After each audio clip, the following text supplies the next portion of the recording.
All right. So we are now live and recording on Facebook. So we'll go ahead and get started. Welcome to everyone who's here. We've got 20 participants coming in, a few more trickling in. Welcome to a live Q&A, kind of open topic session of Gardening in the Panhandle Live.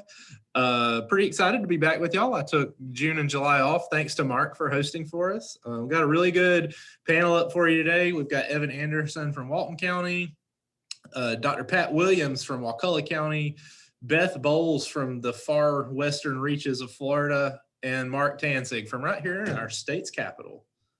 So thanks for everybody for being here. Thank you to our panelists. And we'll go ahead and get started with our open Q&A.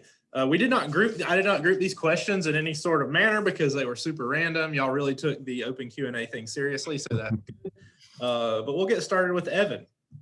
Evan, we've got, of course, Florida has a ton of coastline, lots of homes and landscapes near that salt water, but we also have all these rivers and all this rain. So with the brackish water we get, maybe talk about what brackish water is for a second, but can this brackish water that we get stunt plant growth in the landscape? Yeah, so brackish water would be a mix of salty water and fresh water.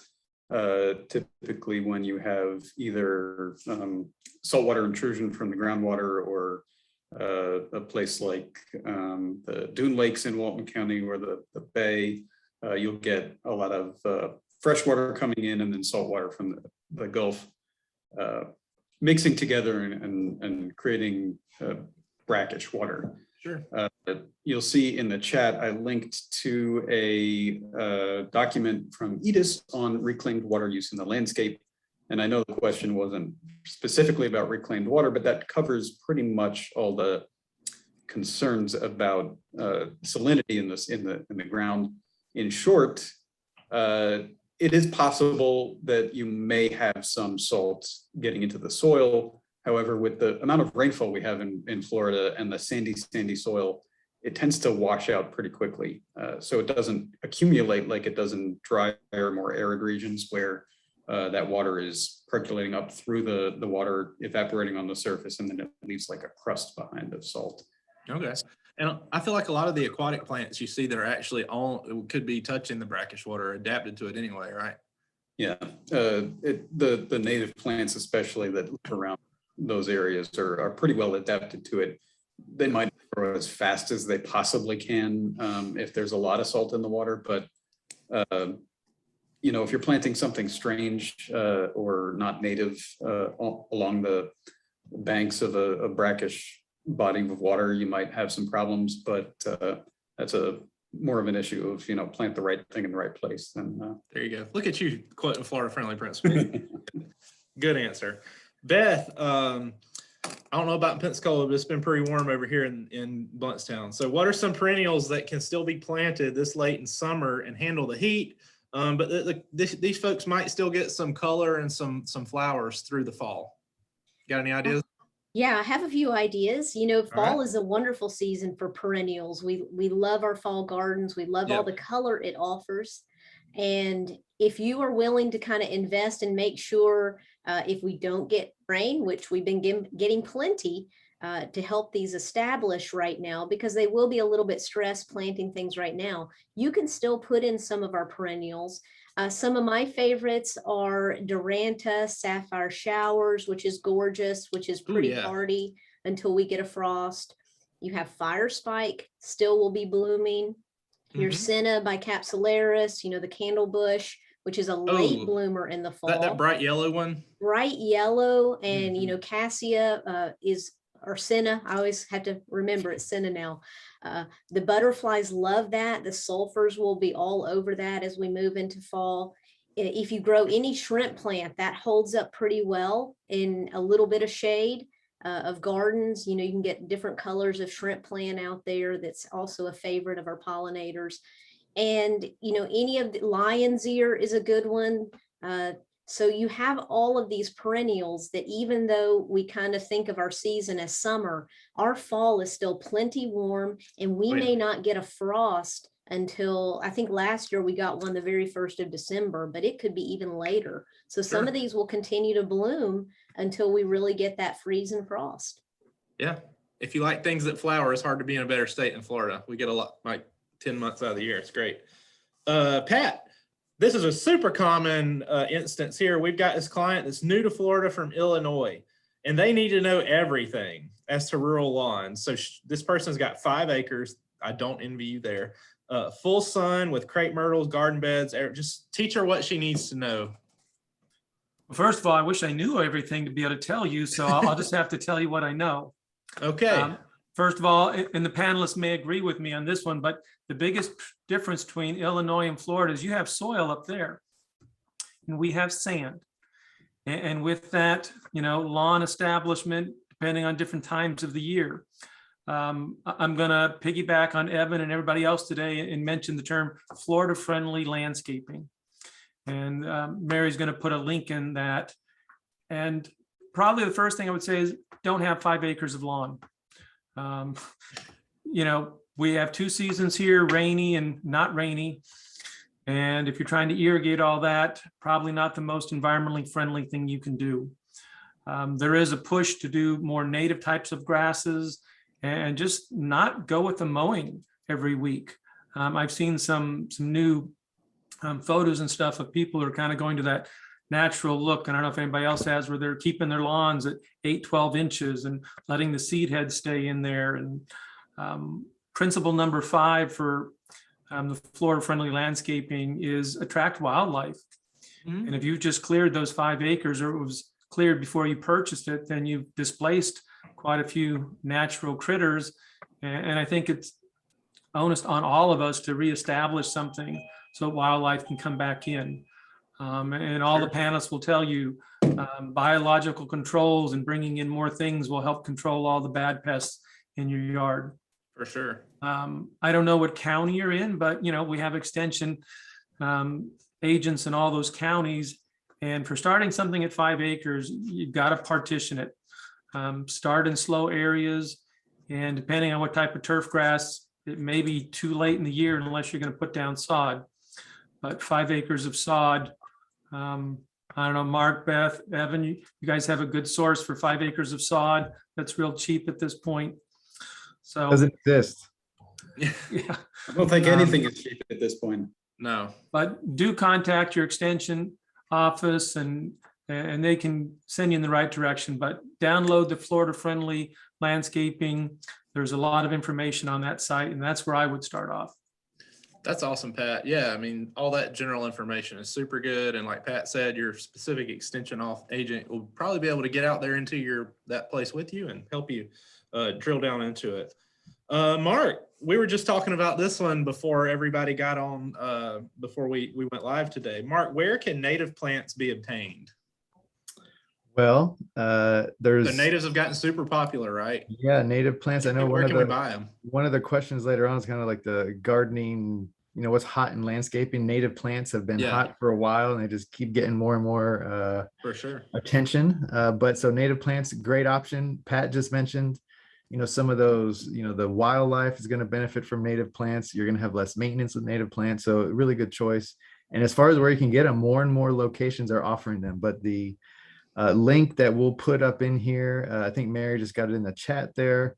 There is a website through our gardening solutions. It's called just, Florida Native Plants. At the bottom of that link, there's a link to the Florida Association of Native Nurseries. And you can look, and if you're looking for a particular plant, you can do a search, and it'll tell you all the locations that plant is found. And it will also give you, locations of nurseries that specialize in native plants in your area. So, I can't speak for all of the Panhandle, but in Tallahassee, our local garden centers, are really great about sourcing native plants, have a lot of variety. And I mean, the attention is there to where even you can still find some at some of the big box stores. Every now and again, you can find some native plants, but I would stick to your local garden centers and use that Florida Association of Native Nurseries website to kind of find something close by. Yeah, that's awesome. And if you know what you're looking for, I've seen, there's definitely some natives you can find at the big box stores too. You just got to know your plants. You can definitely find like Walter's viburnum, muley grass, some perennials and stuff. So just look out for it. Like Mark said, they're getting hotter and hotter all the time. So Be on the lookout. Very good. So Beth, we know there's areas of the lawn that we don't want grass in. Like Pat mentioned, a lot of grass can be a lot of maintenance issues, and also like under trees and stuff, they may not work real well. And so a lot of folks want these evergreen ground cover options. And so could you speak to some of those, some of your favorite options for those kind of areas for an evergreen ground cover? Yeah, traditionally, when we think about a ground cover, we've kind of thought about something that runs and that kind of takes over. And we don't necessarily have to be so strict in our definition of ground cover. I think the first thing people think of is Asiatic jasmine, which is really going to be a large ground cover for you. And also they think of mondo grass, which has its place. If you're interested in those, the standard mondo is going to kind of form a clump over time, whereas the dwarf is going to be very, very slow growing. But I really like some of the low growing shrubs. One of my favorites is the Japanese plum yew that kind of is extremely slow growing, has kind of needle-like yew foliage, and it spreads out over time. So it is a shrub, but it will cover the ground and be very attractive in kind of a partial shade area. If you have sun, we still kind of go a lot of times with some of our shore junipers. There may be one that you can look for that has a little bit of yellow to it to give you a little bit difference, but that's a tough plant for a sunny site. As long as you plant it correctly, we don't plant it on the edge of a border because it wants to spread. So you really need to spread that back maybe 6 to 8 feet where it can grow to the edge. And then, some of our favorite ones, when I grew up in Tennessee, I looked out our back and saw a juga every morning. And in a partial, sun area, we can still grow a nice low border of a juga and have it do really well. And then that flower is going to attract that bee in the springtime. And then finally, if you have shade, ferns, some of our ferns like autumn fern does pretty well. There are some that are not evergreen that are still very attractive for most of the year. I have a whole backyard corner of netted chain fern, which is a lovely little low growing ground cover. And then kind of a neat relative of that are the selaginellas. They like moisture, really need that moisture and shade, but that's a neat plant that can give you a little bit of height for some of them, and some are really just ground huggers. So a little bit different things in there that you may normally consider ground cover. Yeah, you can always count on Beth for some cool plant options. Thank you for that. And we're going to stick with Beth for our next question, kind of related to ground cover here a little bit. Speaking of things that grow low to the ground and are pretty, how does vinca, and I assume we're talking here about periwinkle, not species vinca, do in direct sun? Will it make it through our Panhandle summers? And can I still plant it in August? Yeah, vinca is one of our toughest annuals in the right condition. It loves heat. It likes a little bit drier, good airflow around it. And it will reseed for you and return. The big issue with our periwinkle or vinca is that we do have some diseases, especially this year, that are hitting some of those just because it's humid, it's rainy, and that's not the condition periwinkle like. There are some new selections you may want to consider other than just your old fashioned. There's Cora, that's a seeded selection that you can get. And there's Nirvana, that's a vegetative selection. So there's a little article that Mary's going to put there in the chat that's from UF, and it describes that. So if you want to grow periwinkle, realize that some summers like this summer, it may not do its best and you might have issues. You might have to clean it out, but it can grow in a pot as long as it's full sun, well-drained soil, and not overhead irrigated. That's the key to success with vinca or periwinkle. So for that question, check, check, and check, right? So good answer, Beth. We like those. I love vinca. I've grown the Cora before. Highly recommend that. So we've actually got a question from a Facebook listener, Leslie Fager. What are some ideas for partial morning sun butterfly attracting tall flowers to plant now? So I'm gonna throw this to Mark Tancig, our little local butterfly pollinator guy here. Not that all of the rest of you lovely people couldn't answer that as well. But Mark, what are some ideas for a partial morning sun plant that's going to attract butterflies? Okay, that's going to attract butterflies. I love putting you on the spot. Yeah, that's fine. That's fine. I can do it. So and the rest of you can chime in also. Yeah, for butterflies, of course, we think of things like milkweed. So there are some milkweeds that can handle handle some of that shade, right? So it sounds like this Mhm. spot doesn't get full sun, but milkweeds, and they can get pretty tall, some of them. Now there's the tropical milkweed, which, you still can plant. We do just recommend if you use that one to hack it back at Thanksgiving down to the ground, to help out the monarchs.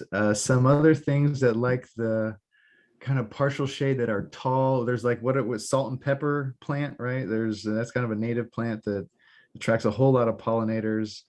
I don't know how tall she's looking How about for. that swamp sunflower? Would that work? Swamp sunflower. I was thinking too of the beach dune sunflower. It maybe not Oh as yeah. tall as she's looking for, but that one attracts all sorts of things. Then you have, I'm going through our gardens here. You could do like ironweed. That gets pretty tall. Ironweed gets really tall. Yeah. Yeah. What else you Purple got, flowers. folks? Coral What's everything else porterweed gets pretty tall. I mean, it doesn't always come back, but it loves the Yeah. heat. And, a lot of our perennials can take a break from the sun and do just fine in this mid to late summer heat. Yeah. And it's a weed, considered a weed in some places. And I don't know how big of a plant you want, but saltbush is a great pollinator attractor too, so lots of Thinking of options. elderberry too. What's that, Evan? Elderberry Berry, if you have a kind Yeah. of a area that definitely gets tall. I don't know how tall you're looking for, Lisa, but Okay. We've got a couple more questions from Facebook we'll get to here in just a minute, but we're going to swing back around to our Zoom questions. And Mark, we're going to stay with you. So what is the best, this is going to be, if you say it depends, you're going to be in trouble. you took it away, Dan. What's the best time of the year to propagate flowering trees in our zone 8B? Well, it depends. So, it's a real broad question there, but what I did is we're going to put a link to an amazing website. And, I hope all of my other extension agents here know about this one, but it's a really good one. The Landscape Plant Propagation Information page. It's kind of a mouthful, but I just remember LPPI and I find it right away. But the folks at the UF Environmental Horticulture Program, they've put this website together with hundreds of species of shrubs, trees, herbs, and it tells you exactly what you need to know. It tells you what time of year to collect, what is the best method of propagation. So is it cuttings? Is it layering? Is it just by seed? Do you need root hormones if you're taking cuttings? Do you take softwood or hardwood cuttings, right? So it's got everything you need to know there. So I would suggest going there and looking at the specifics for the tree you're looking for, because it is going to depend on the specific species that you're trying to propagate. So that's sorry, Daniel. What do you got? You got something better than it depends? Come on, Daniel. What you got? No, not unless we want to spend a lot of time and go through each individual one. So yeah, you're right. It does depend. And that is a great website. Thanks for bringing that up. Check that out, folks. Very good, Mark. I'll let that slide this time. So Evan. Thanks. Evan, I hope you can do a little bit better on this question than Mark did there. I'm just kidding. Good. That was fine. Which type of mulch works best on slopes greater than 3%? So these people are living in the mountains of Florida. What kind of mulch would be their best bet? Yeah, I figured since I'm up in Walton County, we've got the highest point in Florida. Yep, highest point in Florida, and Evan's from West Virginia, so he's very familiar with these mountain climates. He walks crooked. So I'm assuming that you want a mulch that's not going to wash away in a heavy rain. So probably the larger particle sizes, like your barks, or maybe even shredded wood, are going to work best there. I put a link to a publication on how quickly landscape mulches settle. So that's not exactly what you asked, but it should give you a little information about how quickly they break down. And how quickly those particle sizes are going to turn into small ones that can easily wash away. So, I've been going back and forth in my head on pine straw because it tends to form a tangled, mat. I have pine straw in my driveway and it washes away on basically flat ground every time it rains. So it's iffy. I'd say probably your larger particle size barks are probably going to stay put better. Your mileage may vary though. And if you're looking to hold that soil there, with the large area of mulch, would you also recommend putting some plants or ground covers or something in there? Absolutely, definitely, yeah. If you can do a ground cover a living mulch would actually hold the water and the ground better than any. Yeah. If you do have an intense slope there, some of those aggressive ground covers, like Beth mentioned, like Asiatic jasmine. Asiatic jasmine, that's what I was thinking. Yeah, so talking about stopping some erosion. Kogan grass would probably do it as well. Hey. I'm No, just kidding. we'll get to that later. Not doing that. We're going to get to that later. Yeah. So Pat, going over to Wakulla County here, hadn't heard from you in a few minutes. So what are some of, in your opinion, for these folks, what are some of the best ways to control weeds and grass in beds? So those are two very different situations. Two very different situations. And if it looks like my room's getting darker and darker, I think we're getting ready to be hit by a storm. So we do pay our electricity in Wakulla. Let's start with the lawn. Okay. One of the things we always say is have a good, healthy lawn. And through the competition, it's going to fill in the bare spots. And when you start having the bare spots, that's when the weeds come in. If you're getting weeds in your lawn, then really the first thing you have to do is put it in one of those three categories. We have broadleaf weeds, which, is what a lot of the spring herbicides are meant to tackle. We have sedges, which are the three-leafed, and they're a little bit harder. And, parts of my yard, I have a sedge lawn. And then you have the grassy weeds, which are the hardest because morphologically, they're just the same as your turf grass. Start early. I used to tell people to hand pull.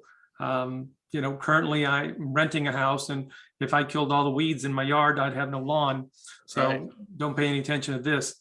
But you really have to get out there ahead of things. And if things are going to seed, you've got to stop it. And I can go on for 20 minutes on this, and I won't. But let's go over to the landscaping bed side. I think all too often when we start putting in new landscape beds, we want to just put it in and get it done. And we don't look at what's been in the ground before, how many seeds have fallen, and really all that prep work, even leaving it bare for a few more weeks or a month to see what's going to sprout so you can kill and dig up is best. Once you get things planted in there, certainly bring in a mulch.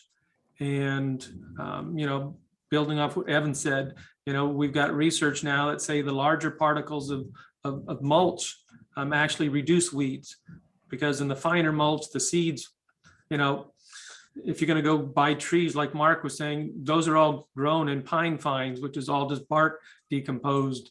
And so fine graded mulch will just grow the weeds. So thicker, bigger chunks will reduce that. And then once again, don't let them go to seed. We've got chamber bitter, which I'm sure most everybody else does. And boy, you leave your chamber bitters going for 15 minutes and you come back after lunch and there's 3 times the amount of ground that's covered. Yeah, so for diligence, getting out there. Chemicals are always an option, but we always want you to be safe. And I would just go out and say, use EPA registered chemicals.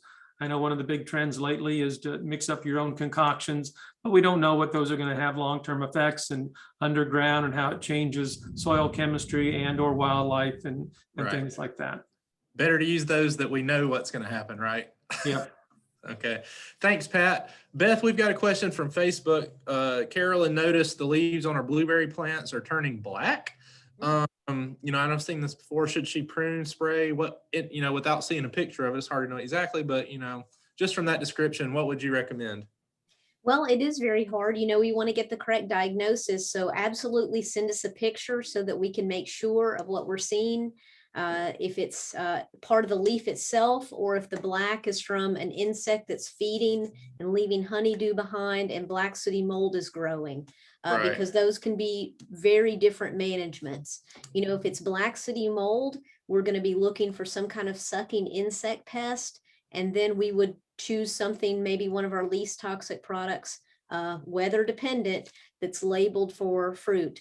Right. So, we have to be very careful with our 90+ degree heat right now with certain things. But please, whatever county you're in, go ahead and just snap a picture. Either send it to the agent in that county or take it in if you're okay to do that. And then we can get an actual diagnosis to know for sure what it is. Yep. Perfect. Thanks, Beth. Yeah, one thing I'll add to that, Daniel, is just, Go this for time it. of year, this time of year, they start to like, they're giving up a little bit, right? They're Yeah. getting ready to go dormant. So sometimes they look bad, but it's just what they're doing. So Exactly. So that good identification is key for sure. So thank you guys. Evan, believe it or not, it's already the middle of August. And so fall vegetable gardening is literally around the corner. I mean, right time flies, huh? For real. We need some information about vegetables suitable for fall and winter gardening. Here in 30 days or so, we're going to be thinking about getting them in the ground. Tell us a little bit about that. Yeah, all right. So there are a number of plants that do better in the cool season. And if you try and plant them in the middle of the summer, they're just going to either bolt or die. They're going to go right to seed or they're going to die. A lot of those are the leafy greens. So things like spinach, kale, lettuce, all those leafy greens do very well in the cool weather. Some of your root vegetables like carrots, beets, turnips, all those are cool season vegetables. I have posted in the chat here a few links. One is to the Gardening Solutions site for cool vegetables, and you'll find a list of all the different vegetables which like cool seasons, and a lot of other links to gardening information. We've got the North Florida Gardening Calendar and the Florida Vegetable Gardening Guide as well. So you can probably find more information than you ever wanted to know on there, but that should give you a good list of cool season vegetables to start with. And of course, if you need further information, just get in touch with your local extension agent or myself. The cool season is the best time to grow vegetables, for sure. Yeah. I find a lot of those things are more forgiving than some of the summer vegetables. So Yeah, definitely. we'll enjoy that. Get out there. So Mark, these folks are keen to plant and learn more about native plants that are difficult to source. What are some ideas? And we know there's a question on pitcher plants also in the chat from Facebook that you're going to hit as well. So hit on how might we source some of these rarer and harder to find natives? So I'm going to send you to the same website. The Gardening Solutions page has that Florida Association of Native Nurseries. So again, you can go there, you can type in a specific plant you're looking for, and it will give you a list of the nurseries that are carrying that plant. The other link on that same page is the Native Plant Society, the Florida Native Plant Society. So if you can't find the plant you're looking for available at any nurseries, you can try maybe working with a local Native Plant Society group to see if anyone's tried it. But if there's a great native plant out there that would really work well in a landscape, but you can't ever find it somewhere, there's probably a reason for that, right? And so you got to remember that the plants that are in the landscape business, in the nursery industry, they have to work really well in small containers and be able to be moved around and grown in, large quantities. So, there could be things going on. So for instance, milkweeds, there's a lot of native milkweeds that folks want to grow in their landscape, but they send these really deep tap roots down. So they don't work well in small little nursery pots, right? So I would say, work with your Native Plant Society. And then if you're trying to source plants, including say pitcher plants, pitcher plants and some of these other hard to find natives, they may be considered threatened or endangered. They may be listed by, state regulatory agencies, and you can grow those, but you need to make sure you're collecting them from an okay site. So like you can't go to the National Forest and pluck out some white top pitcher plants and start growing them, right? That's against the law. So the way that could work is that, say you either own a piece of property with these native plants on there, or someone who owns a piece of private land with these plants. Those I believe could be propagated. Now, I don't think you can take them out of there, but you could probably collect seed from them and try to propagate them. And that's how these end up in the industry. But just know that you can't go out and just start plucking up rare plants and selling them. You gotta be careful. There's some laws you gotta follow. Your local extension agent can help you out with that and connect you to the folks that may be Department of Agriculture that make sure you're doing everything legally. Yeah. But once you get them and have bought them from reputable sources, totally. Oh yeah. So say you've already purchased one and now you Right. have white top pitcher plants. Like we have some here.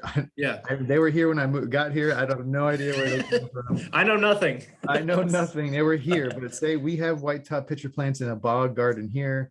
Yeah. those can then be propagated, right? So if you figure out a way to easily propagate them, then Right. yes, you can, pot them up, sell them, do what you want to do. Thank you. That's all. That's kind of a gray area that I think people get a little weird about sometimes.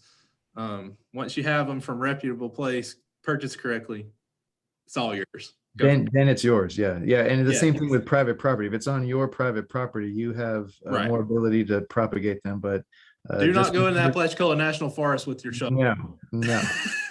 Okay, very good. Beth, you had answered a question about vinca earlier, so I'm gonna throw this one to you. This person asked, Anne from Facebook says, some of my vinca vine that has red stems and lime leaves is kind of lengthy. How do I get it fuller? And of course, she's talking about the vinca species, not the periwinkles here. But what can you tell her about that? How do we make that little vine fuller? So I'm thinking this is like vinca major, correct? Right, vinca major, correct. Yeah, so this is a nice little vine. I think we typically will grow it in a little bit of partial sun in our area. It's probably kind of stressed right now with the heat going on. That's a big deal. So remember, anytime we go through this kind of stress, plants are not going to be their most vibrant and grow their best. You also need to be careful that it is not getting too wet from all this rain. That could kind of be impacting it as well, and maybe not letting it perform its best. It's kind of an iffy time to really be putting out a lot of fertilizer because these plants are stressed. So what you may want to wait a little bit till we cool just slightly before we get too far into fall, and then you could do a diluted solution of some fertilizer to kind of perk it up a little bit, or do that next spring as it's coming back out. But I think it's just a stressful time, and just kind of be a little bit more patient right now, but make sure it's not too wet and in that respect, so you don't have rotted roots that are kind of causing some of that color change. Cool. Yeah, that's a neat little plant. Those are definitely good tips there. So we'll get to some more Facebook questions in a minute, but back to our Zoom questions. We're going to stay with Beth. Beth, what do you think about using herbs as a component for your landscape, kind of mixing in some of those edibles in there? I love it. Now, this is kind of one of our trends. Yeah, it is. Get to trends, adding edibles into the landscape. There's some terrific herbs that you don't just have to have a pot or have a section for herbs. When you use herbs, you do want to make them close if you're going to be cooking with them, where you don't have to traipse to the back 40 to pick an herb. But bay tree is a beautiful tree once it gets going and established, that can really be a structural tree for your landscape. There's a new dwarf bay that you're selling even in the big box stores called ragu.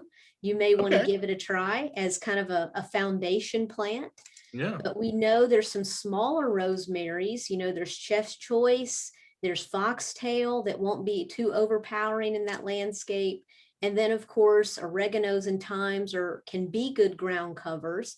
Sometimes the thyme this year may not do quite as well under this much rain. That's a little bit of a problem. But if your garden doesn't look ragged now, it's never going to. Yeah, it's going to look a little ragged. But if you've got it mixed into other things, you kind of just glance over it. But don't think that herbs just have to be in one spot. We're even enjoying letting our lime basil be kind of a shrub right now and go to flower, and all the pollinators are just all over it. So that's kind of a nice landscape piece for us. So, think about herbs, even some of your hibiscus that we use that are edible, really going to give you some vibrant color come summer and fall. What's the one that people put in tea, the bright red thing? Yeah, that's the red roselle hibiscus. There you go. And we use those calyces to make some delicious red zinger tea. There you go. Awesome. And are these in your landscape there at the Escambia office?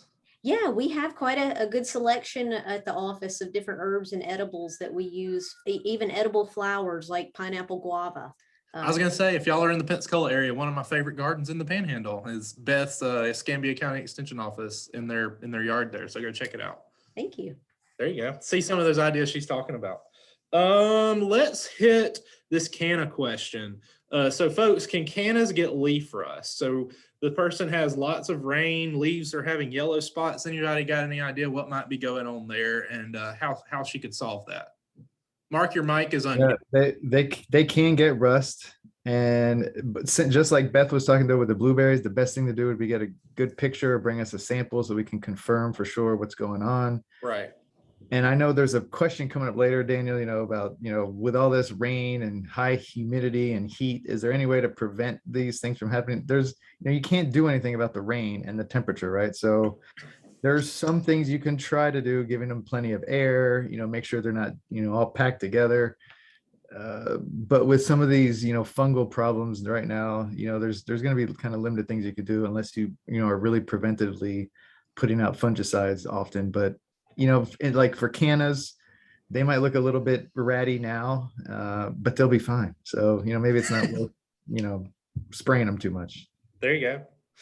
There you go. Maybe you can be a little too concerned about your plants sometimes. And Sometimes you can, yeah. Yeah, just bring that in, send your local county agent a picture. That's definitely the way to go.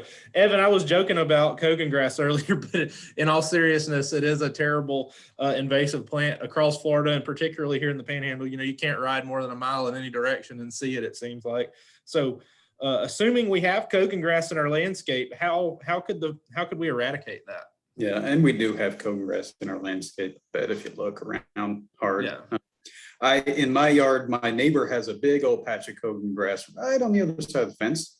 Oh, I remember that one. Yeah. My method is to keep a protective screen of invasive privet between my yard and the Kogan grass, which shades it out and is vigorous enough to compete with it. I don't recommend planting invasives or keeping them around.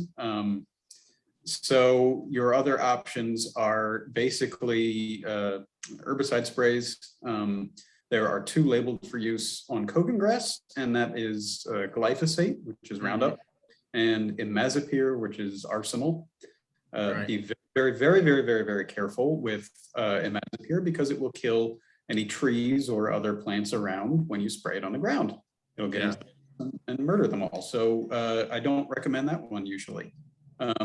Some of the other methods that can help to weaken the plant are to either till it up, or if you can avoid spreading the roots everywhere with your tiller, or to burn it if you have a big enough place that you can, safely light it on, literally on fire, and burn it down. That can help to reduce the stores of energy in the roots. And once it resprouts, then you treat it with an herbicide. But even if you do the best job you can at that, it's going to take 3 years at least to get rid of it. It's the toughest stuff out there. Get used to seeing it, because even if you get rid of it, and I hope you can, your neighbors probably have some, and it's going to, in the spring, send up those fluffy white seed heads, and somebody's going to walk through it. Deer is going to go through it and bring it onto your property. It's going to blow in the wind. And you probably are going to have to retreat it again and again and again. Yeah. So my best advice is good luck. You can keep spraying it and keep knocking it back, but just understand that that's going to be a perennial problem. Yep. It's a tough one. Big issue in the Panhandle, and if you have it, best of luck. I wish we had a silver bullet, but that's going to get rid of it right away. Yeah, some of those various methods followed with persistent herbicides, about it. So, Pat, on a little bit more of a lighter note, we love these blue Agapanthus flowers that are some of our best summer perennials. But this time of the year, those spent blooms are not always super attractive. So, in your mind, should the clients cut those off or leave them for interest? I think it really depends on what you're trying to do. I've got some of the dwarf varieties in my yard, and being the horticulturist, I want to collect seeds. Oh, okay. So I have been collecting seeds this last couple of weeks because the pods have they bloomed in probably May, and it's taken them a good 3 months to form seeds and start to hiss a little bit. So I've been collecting those. And so when do you want to collect those if that's something you're interested in? Well, I mean, I usually wait, even with my pods right now, and with the dwarf, the pods are only about maybe 1.25 inches long, and they'll stay green. And right now, past week, the very tips are starting to turn yellow, and they started to dehiss. or split open a little bit. And if you've never seen the Agapanthus seeds, they look a little like mouse droppings when you put them in the envelope. So just make sure you store them so later on you don't have mouse droppings and Agapanthus. Maybe label seeds. that bags. Yeah. I think if you go up to Tallahassee, and one of the things I love about Tallahassee, Mark, is they have Agapanthus along all the roads. And, you know, a lot of those aren't well kept in the seed heads or the seeds, the flowering stalks after the florets drop can be kind of a ugly, you know, thing, especially if there's a lot of them. I always say if you can get in and clip them out after they've bloomed, you'll reserve energy for the bulbs and dividing them later. But it's not necessary. They will keep doing. I think it's probably more important to divide them so they don't get overcrowded over time than worrying about the seed heads. They'll dissipate in winter. Very good. Evan, I got a question for you from Facebook, or in our chat. Is it too late, in your opinion, to plant Luffa gourds and Malabar spinach? So 2 things that enjoy the summer. Do we have enough heat left? I mean, it depends on the weather, and I hate to say it, but you know, we get some crazy weather in the fall and early winter. I would think gourds would take longer to mature than Malabar. Yeah, and the Luffas, they do have to get pretty mature before they're ready to use. Right. The Malabar, you could get a crop through, and it might not be a big one, but you know, depending on you might could get some of that through. I think Malabar pretty quick. Just kind of depends on the weather. How long the heat stays with us. So some of us will be hoping for not that much. But Evan, since we're there with you, we're going to stay here and ask, does rainwater runoff flows through my sloped yard under an oak tree causing erosion? And you touched on this earlier. How can I redirect it with landscaping? All right, so there's a number of methods you can use, and I have a link here to the Natural Resource Conservation Services website on stormwater runoff control, and that's probably kind of aimed at bigger areas than you're concerned with, but it's the best I got. It will at least give you some ideas of the methods used to redirect water, even if it's in larger areas. And those are basically planting plants or making a physical barrier with the soil or something like that. Those are your basic options. And in a small area, like around a tree, a ground cover around the base of it might work. A layer of mulch, you know, like those pine bark nuggets that I was talking about earlier might help to slow it down, or even mounding up the soil and building a little swale or, you know, a berm or something there to just slow the water down, stop it, and keep it from rushing in a river. Okay. We don't want a river through the landscape. No. Beth, this is a question. I've got it in my driveway. Yes, you do. Beth, this is a question that we get quite a bit. Why do figs not ripen? So we have one tree with lots of green fruit that are hard and don't appear to ripen. So why might figs either not produce fruit or produce fruit that may not ripen correctly? Yeah, fig is one of our southern fruits that we love. And a lot of times when homeowners want to grow a fruit plant, you know, fig is one that they go to. And they're in a lot of old gardens as a pass along plant that you've gotten a cutting from your grandmother's garden. But it depends on the selection. Some are just going to take a long time to ripen. It's not just going to ripen within a few weeks when you see it there. It could be a lot longer than that. So sometimes it's just a matter of being patient. Other times it's a stress. Figs are really prone to stress. A lot of times that could be drought. That's not normally the case this year, but other stresses like our high heat that we're experiencing may slow down that development of that fig to be ripe. So just be aware that if it doesn't kind of do on its own, a lot of times stresses that shallow rooted plant is going to face will be the cause for it not ripening. Our friends at LSU put together a great publication on exactly this topic. So kind of go to that link and go through some of their points and see if any of those fit what you're seeing in the landscape. Yeah, LSU's like Fig University. Some of the popular fig varieties have LSU in the name, don't they? They do. They do. So cool.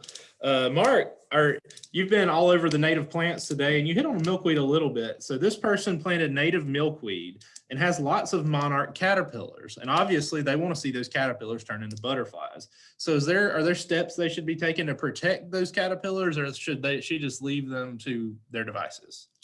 Yeah, just leave them to their devices. I mean, that's the best thing you can do. Now, you can, if you want to watch one, say you find a chrysalis that develops and you kind of want to watch it, develop into a beautiful butterfly, then, maybe get yourself one of those cute little butterfly nets and you can put them in there and watch them hatch. But for the most part, you want to let the monarchs do their thing, right? And so we know, monarchs are just part of the ecosystem. You want to kind of let them be. We know some of them are going to get preyed upon. There's a link here in the chat about, the cool thing with monarchs is they get toxins from the milkweeds that, in their bodies as butterflies. So they really don't have a ton of predators, but there are, interestingly enough, some birds that have found ways around it. Either they can handle the toxins, they eat them a very particular way. And you might feel sad for the butterflies, but those awesome birds, they got to eat too, right? So it's one of these things where, again, if you want to watch a couple develop into the butterfly, maybe you can grab a chrysalis, put it in the butterfly screen and watch it. Otherwise, I think you want to just let them go about their natural business and be part of the food web. Yeah, man, from now to frost is like primetime butterfly season, right?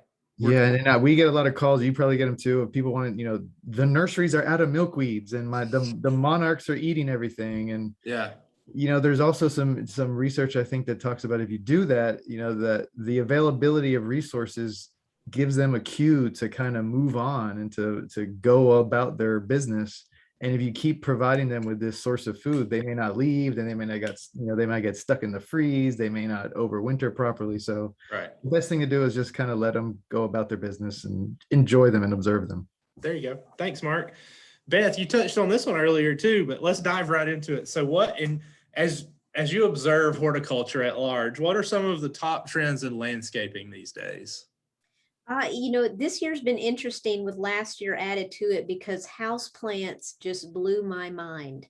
And we're still seeing this hot trend of people going nuts over houseplants. One of my new trainees and master gardeners said he saw someone selling a little thing of pothos for $20. Whoa. Okay, we'll sell it for 15. Yeah. Come to the extension office. We'll give you That's a good right. price for some pothos. That's right. Yeah, Evan's going to beat me on that one. So that's really been a trend. We mentioned edible gardens as a trend, kind of taking things from your garden and actually using it. And then Mark, I know you mentioned native plants. There are so many people wanting to try native plants and incorporate those back into the landscape. And there's just wonderful native things to add. And we are seeing those a little more available, whether it's at a nursery or a master gardener event. We're trying to grow those as well to supply that need in the community. But anyone else throw out some of the trends? Food forests are big over in Tallahassee area. People want to, it's kind of like what you were talking about earlier, Beth, those edibles in the landscape, but, almost kind of creating a little forest of edible plants. But yeah, the natives attracting wildlife, those are all the cool thing is those are the kind of the trends, but they're also really good for the environment as well. So I strongly support those trends there. There you go. Pat, what are you seeing out there? I think some of the things that we see are just the old-fashioned container gardening. Last year I did everything I could to grow all my herbs and everything in the garden, and this year my deck, just like Beth said, that my son planted 30 basil in one 14-inch pot, and I never got to transplant them. So we just kind of do microgreens and harvest it all the time. But my lemongrass is there, everything that I want to look better. And, we've got some big nurseries that are, very much into the ceramic pots. I know down in East Point, Florida, there's some big producers and things like that. And it's a way to kind of lead into Evans is, you can put anything you want in the pots and grow nice fluffy roots. So. Evan, got any trends that stick out to you over the last year or two that we haven't mentioned? I'm gonna say, and this is jokingly, but overwatering plants seems to be that's something that I see a lot. Just loving them too much. I visited my parents in a new subdivision and I saw some just absolute crimes being committed with sprinklers. I get a lot of calls on people with overwatered plants. Their irrigation is set to levels that, I mean, your yard is basically flooded. So, you know, even if you have a lawn care company or a landscaping company, make sure that you're paying attention to the amount of water you're putting out, because I hope that there can be a trend toward the other direction in the future, which is responsible water usage. But unfortunately, I've seen a lot of mismanagement there. Yeah. And for mine, I mean, this isn't super new, but yeah, I've got a lot of large sod farms near me, and it's just zoysia, zoysia, zoysia. It's what people want right now. And so that's just, it's used, you know, Florida used to be St. Augustine, and I feel like it's being displaced by zoysia. So that comes with its own management challenges. So those are all really good trends. So thanks, guys. Evan, you can answer this just real quick. What's, in your opinion, what do you like to use? What's the best soil for raised bed gardens, those container gardens? Well, in short, there is no best soil, and anyone who tells you otherwise is selling something. That's true. You can find a little bit of information in the link I'm posting up there in the chat, but in short, it's just got to be kind of a lightweight, high organic matter mix of whatever you find. Compost, you know, composted pine bark, perlite, vermiculite, you know, to lighten it up. There's no magic solution for what to put in your bed. Just do the best you can with what things you have available in your area, and as long as it drains well and holds some nutrients. Exactly. Yeah. You're about there. And Evan does a good job with the raised bed garden, so he's the man to ask there. This person has a Japanese pittosporum, and in some places the stems have turned black. Could this be a mold? What might cause this, and how do I treat it? Is the question. Yeah, it suspiciously sounds like it is black sooty mold from maybe a scale insect in there, which can be common on pittosporum, especially if it's hedged. You know, that's poor air circulation, and you get this insect that just kind of builds up and sucks out that plant juice. So again, if you want a correct ID, snap us a shot, bring a sample in, and we'll help. But in general, it just takes some time. You could do some selective pruning to kind of thin it out, get more air in it. And then also you're probably, if it is a scale pest, going to need to treat to manage that scale insect. Maybe when we cool off just a bit with one of our horticultural oils or neem oil. If it's something that's really big that you can't get to a spray, there are some systemics you can use as long as you read that label and use those appropriately and keep those products away from flowering plants, which we want to keep that the bees and butterflies are visiting. Gotcha. Pat, this next question is trying to put you to work. You're there on the coast in Wakulla County. What type of support can I get from my local extension office regarding landscaping for a large, close to the beach property? Well, I was going to tell them Mark and Evan and like Beth and I would all come out for a couple weeks and camp out and kind of help you with that. But probably the better answer would be, first of all, Extension doesn't do free landscape design. We are not in the business to compete with, you know, businesses in the local area. But if you want to do it yourself, I know we have very good master gardeners who have all the patience and time and can sit down and just start, you know, once again, kind of like with the large lawn, the earlier question, you got to look through it. There's lots to, you know, I think all the panelists will agree, all the plants that go in your yard are supposed to have a purpose. So find out the environments, the microclimates, and all of that.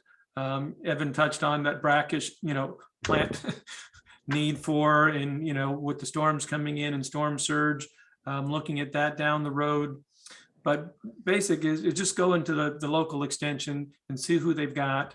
One of the nice things, as evident by this group today, is We have our program implementation teams. So I know when I don't know something, Mark is the first person I go to. Sorry, Mark, but you're the closest in distance. That's why I go to you. But we're all there, and certainly to get those ideas, look at erosion, intrusion, drainage, sunlight, all those things have to take place. But come into the extension office. I say my master gardeners love those type of projects to help with people. Thanks, Pat. All right, we've got 5 minutes left here, so let's go rapid fire through these last couple of questions. Let's see if we can do it and get out of here on time. I want to be cognizant of everybody's lunch hour here. So, Evan, what do you do if you get termites in your raised bed?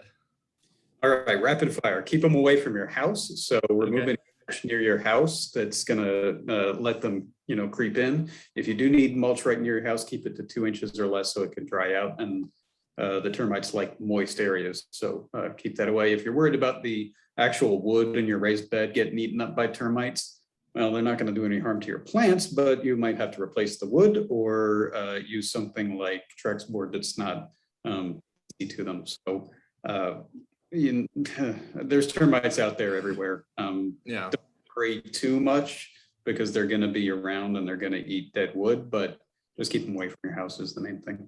There are insecticides you can treat with, and I put up a link there about subterranean termites, which has a list of pesticides, but be careful using those around your garden bed.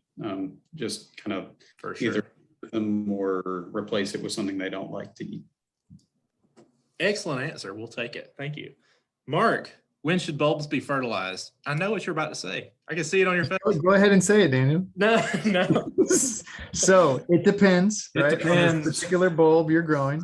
I did find some good information from the University of Illinois because I was having a hard time. So the one thing with bulbs is bulbs are really cool horticulturally, right? Or botanically, right? They take that energy from their leaves, and when they go dormant, they're sending it to the bulb, and that's what they're going to use the next year to kind of pop up. So the one thing to remember is don't ever, as your bulbs finish flowering and they start to look ratty, you have to leave them ratty because they're going to take all that energy in those leaves and send it back down to the bulb for the following year. So give them a heads up there. With fertilization, it is always it depends on if it needs it at all, right? So if your plants look okay, don't worry about fertilization. A good organic mulch that's going to break down over time and provide nutrients is good for bulbs in general. And the University of Illinois website I put up there, it talks about if they're spring blooming versus summer and fall blooming, the timing's a little bit different. And in general, once they're popping up out of the ground is when you want to kind of start fertilization, but you want to stop when they start blooming because it can actually slow down reduce some of the flowering. So don't overdo it with fertilizer. I mean, really, and a lot of the bulbs we grow are really easy. I'm thinking the hurricane lilies, the crowns, the agapanthus, those things, they don't really need much fertilizer. So a good organic mulch will probably be enough. Very true. Beth, is it okay to use cardboard for weed control? We see this sometimes. If you want to use cardboard in a walkway where plants are not growing, that is fine.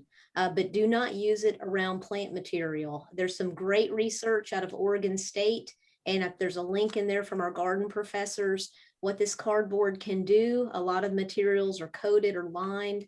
It can actually prevent water from soaking in well. It also depletes oxygen underneath that. So remember, we go with the science, not with what we do in our backyard and just observe. So read that article well, but not around plants for cardboard, which is really going to throw some people off here.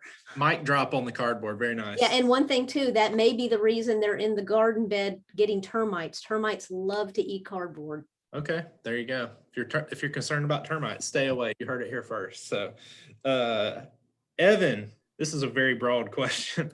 How to combat fungus? I'm going to say sword and shield. No, the question is huge because about 80% of all diseases are caused by fungus, and there's plenty more fungi out there that you don't need to worry about. They're actually helpful for just existing out there and helping us to break down all the dead material. Let's assume, for the sake of argument here, that we're talking about plant pathogen. Leaf funguses. Yeah. So, okay, there's so many that I can't, it depends. But in short, keep moisture off the leaves of the plant. So water with a drip irrigation system, prune properly so it gets airflow throughout the plant's canopy.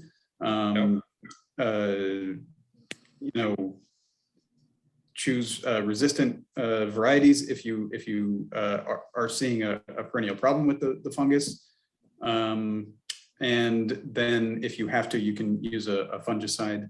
And I can't recommend any particular one because I don't know what fungus you've got and what plant it's on. So get a picture to your local extension office or a sample, figure out kind of what fungus you're talking about, and then we can give you a recommendation on how to treat it. Absolutely.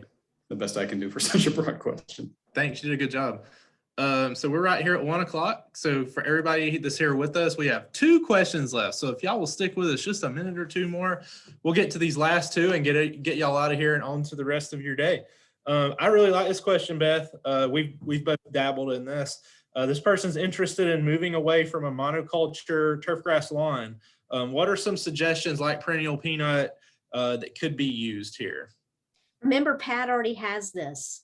He already That's has right. moved away from monoculture lawn Yep. with his weed, Right. which are probably great for a lot of insects and pollinators. But yeah, For sure. perennial peanut, you can mix that in, realizing it's going to go away in the winter, but it will return. If you have room, powder puff mimosa is a good one. You need room for it to spread though. It's a very active grower. We'll have some flowers. And then another low grower one, if you've got some moisture, is our frog fruit. Y'all help me with the name. I knew it as Lippia. It may have changed now, Phyla. But frog Phyla. fruit is a good one. Those are all low growing, so they'll mix in well with your turf and then provide some food sources for butterflies and pollinators. And then you can still mow it and kind of treat it as you normally would, water as needed. But I've got all but one of those in my yard. I've got the powder puff and the perennial peanut in my front centipede. Yeah. And I mean, I've done these before, but I will remind folks that all perennial peanut, all sunshine mimosa, all anything is still a monoculture, even if it's a native plant, So if you're looking to get rid of a monoculture, don't get rid of your turf grass and then just go straight all into one other thing. You haven't gained much, if anything. Right, mix it all together. That's the key. There you go. Very good. Thanks, Beth. Finally, Mark, I don't know how you got this question. You're in the eastern part of the Panhandle, but native plant sources for Bellevue, Pensacola, the western part of the state. It was just because I had that same link on there before. So I hear you. Yeah, Florida Association of Native Nurseries. Call up Beth, and Beth probably knows where to find some good native plants over near Pensacola. Beth, you got any native plant hunting tips in Pensacola? There's not really a specific nursery. If they want to visit the Weeks Bay plant sale each spring, Baldwin County Master Gardeners have some good selections. Okay. All of our, Mary and I, our Master Gardeners will choose some. And then you just visit the nurseries we have and kind of know what you're looking for and ask them. There'll be trees and shrubs there that are native and some perennials. Very good. So that concludes our questions. I would ask all of our attendees, please fill out the survey. You can find it right there. Our good friend Matthew Orwatt just posted it in the chat. For the upcoming list of Gardening in the Panhandle live webinars, also check that list. The next one is coming up in about a month, just under a month, September the 9th, Thursday, September the 9th. And this one will be beginning beekeeping. So if you've ever thought about wanting to keep bees, or if you're just interested in bees, conserving bees, bee habitat, these sorts of things, this will be excellent. We have Amy Vu from the IFAS Beekeeping Lab down in Gainesville will be with us. Mr. Ray Baudry, Evan Anderson right there, and Matthew Orwatt from over in Washington County will be our panelists for that. We're really looking forward to it. We thank y'all for attending today, Gardening in the Panhandle Live. Again, fill out that survey before you leave, and y'all have a great afternoon. Bye, everyone. Good to see y'all.